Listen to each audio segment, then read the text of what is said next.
రీసెంట్గా తమిళనాడులో hero Vijay CM అయిన తర్వాత విజయ్తో పాటుగా విపరీతంగా అందరూ మాట్లాడుకున్నది హీరోయిన్ త్రిష గురించి. అంతకుముందే ఈ విజయ్ భార్య కోర్టులో విడాకులకు అప్లై చేయడము, విడిపోవాలని వాళ్ళు నిర్ణయించుకున్నట్లు ఇవన్నీ కూడా జరిగాయి, అందరికీ తెలుసు. ఆ తర్వాత అనుకోకుండా ఎలక్షన్స్లో గెలిచి సీఎం అవ్వడం జరిగింది విజయ్. ఆ ప్రమాణ స్వీకారాలకి దేనికి కూడా విజయ్ భార్య కానీ పిల్లలు కానీ అటెండ్ అవ్వకుండా అమెరికాకో లండన్కో వెళ్ళేసేసి దూరంగా అక్కడ గడిపారట. సామాజిక మాధ్యమాల్లో విస్తృతంగా మాట్లాడుకున్న విషయాలు ఏంటంటే, త్రిష బాగా లక్కీ, ఈ విజయ్ సీఎం అయిపోయాడు, త్రిష పార్టీలోకి వచ్చేస్తుంది, ఈమె కూడా మంచి పదవి ఇచ్చేస్తారు, ఈ విజయ్ త్రిషను పెళ్లి చేసుకుంటాడు. ఎలా అయితే జయలలిత అంతకుముందు ఎంజీఆర్తో స్నేహంగా ఉండేసేసి తర్వాత ఆ పార్టీ పగ్గాలు చేపట్టి తర్వాత పార్టీ తనక వివసం చేసుకుందో, ఆ విధంగానే సేమ్ అదే కథ తమిళనాడు రాజకీయాల్లో రిపీట్ అవుతుందనేసి విశృంఖలంగా ఈ టాపిక్ గురించి మాట్లాడుకున్నారు. ఈ టాపిక్ ఆల్మోస్ట్ కూడా ఫుల్ స్టాప్ పడే పరిస్థితి వచ్చిందండి. గుర్తుపెట్టుకోండి, ఎప్పుడైతే ఎలక్షన్స్లో ఈ విజయ్ గెలిచి సీఎం అయ్యాడో కొందరిలో ఈ డౌట్ కూడా వచ్చేసింది అనమాట. ఇప్పుడు భార్య భర్తలకి గొడవలు సహజము, పిల్లలు ఇద్దరు ఉన్నారు, వాళ్ళు కూడా ఆల్రెడీ ఎదిగిపోయి ఉన్నారు. ఇప్పుడు ఇతడు సీఎం అయ్యాడు అంటే ఇక రాష్ట్ర రాజకీయాల్లో కొనసాగుతూనే ఉంటారు. తర్వాత మరలా ఏదైనా నెక్స్ట్ ఎలక్షన్స్లో ఓడిపోవడం, ఆ తర్వాత మళ్ళీ ఇంకొక ఎలక్షన్స్లో గెలవడం, ఇవన్నీ కూడా ఒకసారి ఎలక్షన్స్లోకి వచ్చిన తర్వాత, రాజకీయాల్లోకి వచ్చిన తర్వాత సర్వసాధారణము. ఒక పార్టీ ఇప్పుడు ఇతడి చేతుల్లో ఉన్నప్పుడు, ప్రజలు తన్ని గెలిపించి సీఎం చేసినప్పుడు ఈ పార్టీ వారసత్వంగా తర్వాత పిల్లలకే వెళ్ళాలి. అలాగే దీంట్లో లాభసాటి విషయాలు ఏమైతే ఉంటాయో, ప్రయోజనాలు, ఇవన్నీ కూడా పిల్లలు అనుభవించి తీరాల్సిందే. ఇలాంటి ఒక బంగారపు బాతు మనకి ఎదురుగా ఉన్నప్పుడు ఎవరైనా సరే తెలిసి దాని ఓనర్లు విడిచిపెడతారా? ఇప్పుడు అదే కథ రిపీట్ అయింది. ఎప్పుడైతే ఈ విజయ్ సీఎం అయిపోయాడో వెంటనే సీఎం తల్లిగారు రంగంలోకి దిగేసి తన కోడల్ని పిల్లల్ని తీసుకొని వచ్చేసి మళ్ళీ విజయ్ తోటి కలిపేసి మరలా ఆ కుటుంబానికి ఒక పరిపూర్ణత్వం కలిగించి అందరూ సుఖంగా ఉండాలి, హ్యాపీ ఎండింగ్ చేయాలి అనేసి గట్టిగా ప్రయత్నం చేసి రాజీ ప్రయత్నాలు జరుగుతున్నాయి. ఇప్పుడు విజయ్ భార్య విడాకుల ఆలోచన పక్కన పెట్టేసి పిల్లల కోసము, వాళ్ళ భవిష్యత్తు కోసము, కుటుంబం కోసము కలిసిపోవాలని నిశ్చయించుకున్నారట. ఈ నిర్ణయం ఏదైతే ఉందో 100% అందరూ స్వాగతించాలి. చాలా మంచిది. సమాజంలో ఇది ఒక మంచి పరిణామము.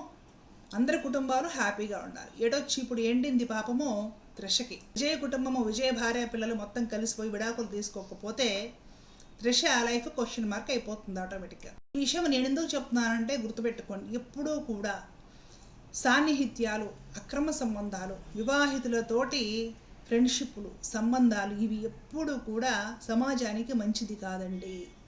సమాజాన్ని పాడు చేసే లక్షణాలు ఇవన్నీ. అలాగే కుటుంబాలని విచ్ఛిన్నం చేసే లక్షణాలు ఇవన్నీ కూడా.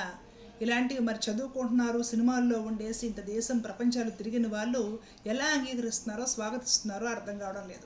చూస్తూ పెళ్ళైన వాళ్ళతో స్నేహాలు చేయడం, పెళ్ళయి పిల్లలు ఉన్న ఒక ఫ్యామిలీ పర్సన్ని ప్రేమలో పడేయడము, సాన్నిహిత్యంలో పడేయడము, అలాంటి వాళ్ళతోటి డేటింగులు చేయడము, తద్వారా భార్య పిల్లల్ని వాళ్ళకు దూరం చేసేసి కుటుంబాన్ని చేర్చడం, ఇవన్నీ కూడా చాలా పాపభూయిష్టమైన నీచమైన పనులండి. ఎవరు చేసినా తప్పే. ఇక్కడ నేను ఒక త్రిష గురించి మాట్లాడలేదండి.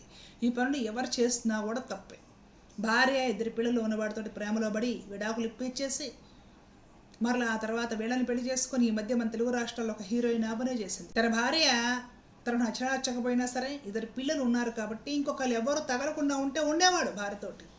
ఇంకొకళ్ళు తగిలి వాడితోటి ఫ్రెండ్షిప్లు అయ్యి సాన్నిహిత్యం పెరిగాక ఆటోమేటిక్గా ఇంట్లో భార్య నచ్చకుండా పోతుంది, ఆటోమేటిక్గా వదిలించుకోవాలని చూస్తారు. అలాగా ఒక కుటుంబాన్ని, ఇద్దరు పిల్లలు కూడా ఉన్నప్పుడు వాళ్ళని విడదీసి మనం పెళ్లి చేసుకోవాలి అనుకోవడము చాలా దురాగతం, నీచమైన పని. అదే తిరిగి వీళ్ళకు కూడా రిపీట్ అవుతుంది. చేసిన కర్మలు ఎక్కడికి పోతాయి? ఇలాంటి పనులు సెలబ్రిటీస్ చేస్తుంటే చాలా బాధగా అనిపిస్తుంది. ఇది చూసే కదా సెలబ్రిటీస్ని చూసి ఇలాంటి ట్రెండ్లు తయారవుతాయండి. వీళ్ళని చూసి వీళ్ళని ఫాలో అయ్యే వాళ్ళు కూడా ఇలాంటి పనులే చేస్తారనమాట. ఈ రోజుల్లో సమాజంలో అక్రమ సంబంధాలు, పెళ్ళైన వాడితో ఫ్రెండ్షిప్లు, సాన్నిహిత్యాలు, డేటింగ్లు, ఇవన్నీ కూడా విదేశీ భావజాలం అంతా అలవకపోయింది భారతీయ సంస్కృతిలో అంటే ఆలోచించండి. ఇది సమాజానికి, రేపటి తరానికి ఇది మంచి పద్ధతి కాదు. పిల్లల మీద ఎలాంటి ప్రభావం చూపిస్తుంది? ఇద్దరు పిల్లలు ఉంచుకొని, భార్యను ఉంచుకొని వాళ్ళకి విడాకులు ఇచ్చి వదిలేసి ఇంకొకళ్ళని పోయి పెళ్లి చేసుకోవాలి. పిల్లల మీద, కుటుంబం మీద, ఆ ఇంట్లో పెద్దల మీద, సమాజం మీద ఎలాంటి ప్రభావం చూపిస్తుంది? మన స్వార్థం కోసం అందచందాలు వరలేసేసి, టాలెంట్ వరలేసేసి పెళ్ళైన వాళ్ళతోటి సంబంధాలు పెట్టుకొని వాళ్ళ భార్యని పిల్లల్ని వెడగొట్టి వాళ్ళ సంసారాన్ని నాశనం చేసి, ఎందుకంటే చెప్పాలంటే కూడా బాధేస్తుంది. అంటే దయచేసి ఇలాంటివి ఎవ్వరూ కూడా సినిమా వాళ్ళైనా సెలబ్రిటీస్ అయినా చేయకూడదు. స్వార్థపు ఆటలు ఎప్పుడు కూడా ఎవరి జీవితానికి మంచివి కాదు. స్వార్థపు ఆటలు ఎవరు స్వార్థంతో ఆడారో వాళ్ళ జీవితాన్ని నాశనం చేస్తాయి.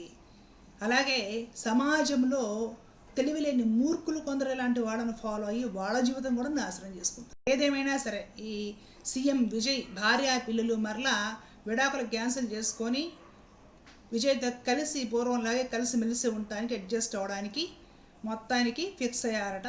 ఇది నిజమైతే బాగుండు. ఏ కుటుంబం కూడా విడిపోకూడదు, ఏ కుటుంబం కూలిపోకూడదు, ఏ పిల్లలు కూడా తల్లిదండ్రులు విడిపోతే తల్లిదండ్రులకు దూరం అయిపోకూడదు. ఏ పిల్లలు ఆ విధంగా కోరుకోరు. చీలికలు తీసుకొచ్చే వాళ్ళు ఎవరైతే ఉంటారో మధ్యలో దూరి వాళ్ళు మాత్రము పర్యావసానము తీవ్రంగా దారుణంగా అనుభవిస్తారండి. ఇలాంటివి మనం అసలు ప్రోత్సహించకూడదు, ఇలాంటివి మనం అసలు కోరుకోకూడదు. కుటుంబాలు బాగుండాలి, సమాజం బాగుండాలి, తద్వారా దేశము సంస్కృతి సాంప్రదాయాలు అన్నీ కూడా బాగుండాలని కోరుకుందామండి. జై హింద్.